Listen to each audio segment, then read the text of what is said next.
Traveler and Paimon. What a fantastic night! I'm still immersed in all the happiness and joy, like a candle floating on water. So are we, and that's why we're here to talk with you. Is there anything you want to know?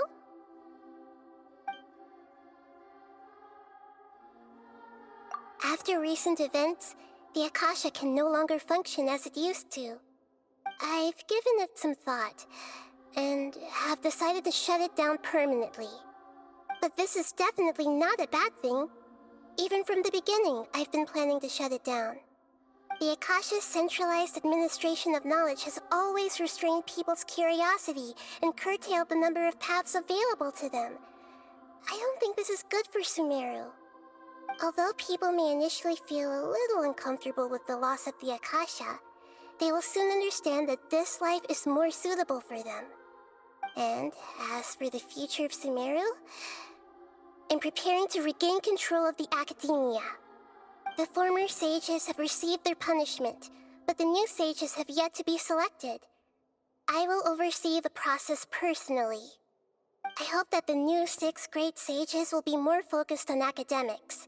Sumeru needs such leaders more than ever. The other big issue is the people of King Deshret.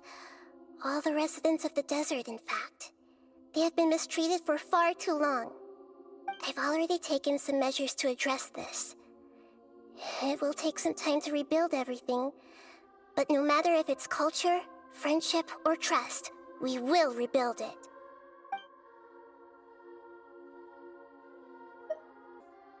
As far as I know, that nation operates in a judicial system. Does their Archon personally judge people? No, there's a Chief Justice in Fontaine. Generally speaking, the Hydra Archon, Focalor, won't preside over individual trials. However, even then, Focalor will still make herself present at just about every trial. It seems that she just likes to immerse herself in that sort of atmosphere. As Archon, she still reserves the right to influence the final verdict. Anyway, let's just say she's got, a very unique personality.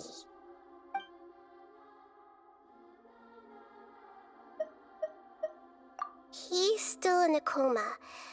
I've hidden him like how one would hide a feather. I know you have many misgivings about him, but as someone who had become a god, he has retained a number of very useful features. Don't worry, I'll keep an eye on him and make sure he doesn't do any evil. In addition, there are still some mysteries left in him. Some things may be very clear from my perspective, but he is still yet to understand them himself. His future will be determined by fate.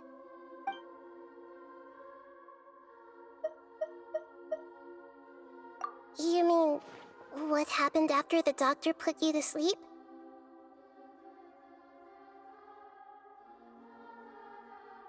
You guessed correctly. The top-ranked Fatui Harbingers, up to number 3, possess power comparable to that of gods. I was no match for him in that kind of situation.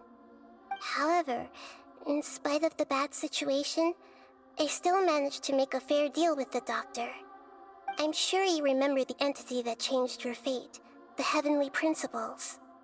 In fact, the Heavenly Principles has been quiet since the Conria disaster 500 years ago. I used this point as leverage against the doctor. I told him that the Heavenly Principles may be awakened if I destroy the Gnosis.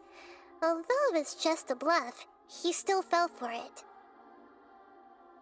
I assumed that the Heavenly Principles wouldn't just stand by and let such extensive damage to its laws take place. And as for what I exchanged for the Gnosis, the exchange served as both punishment for the doctor, as well as a boon of new knowledge that I couldn't refuse as the god of... Are you sure? Isn't there something else you haven't asked about yet? Huh? You mean... About your brother. While you were resting at Gandharvaville, I took some time to perform an Irminsul search for information on your brother.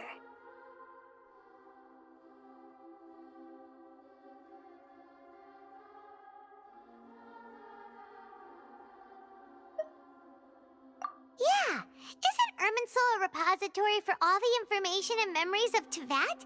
So there shouldn't be anything on her or her brother. This is true in your case. Irminsul indeed does not have any information on you. However, there must be something different about your brother. Because, as it turns out, the world has recorded information on him after all. What?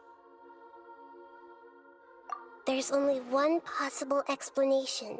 He belongs to this world.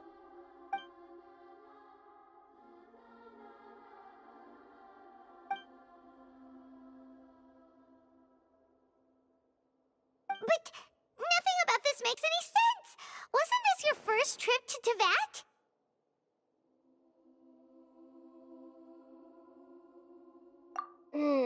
According to the records I was able to access, your sibling suddenly appeared in Conria. After the Conria disaster, he began his journey through the 7 nations of Tevat.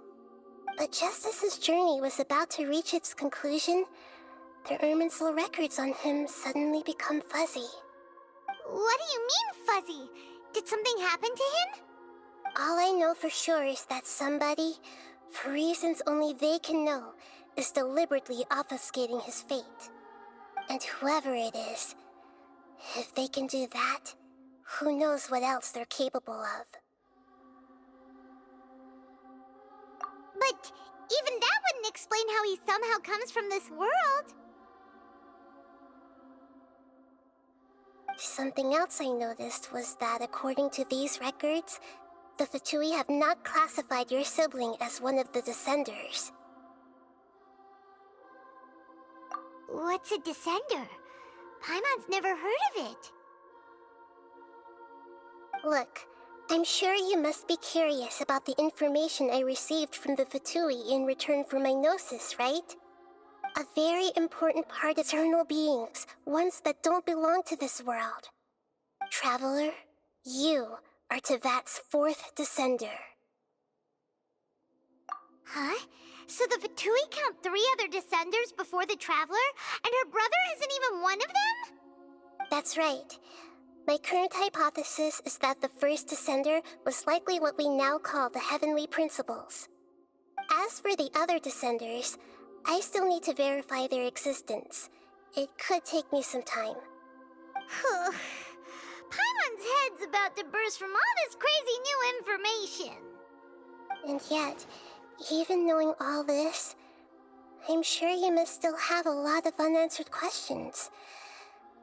I must say, I truly regret that I can't help you more as the God of Wisdom. There are many questions in my heart as well. I will need some time to go through each one of them. And soon, you'll also begin your journey anew and depart from Sumeru.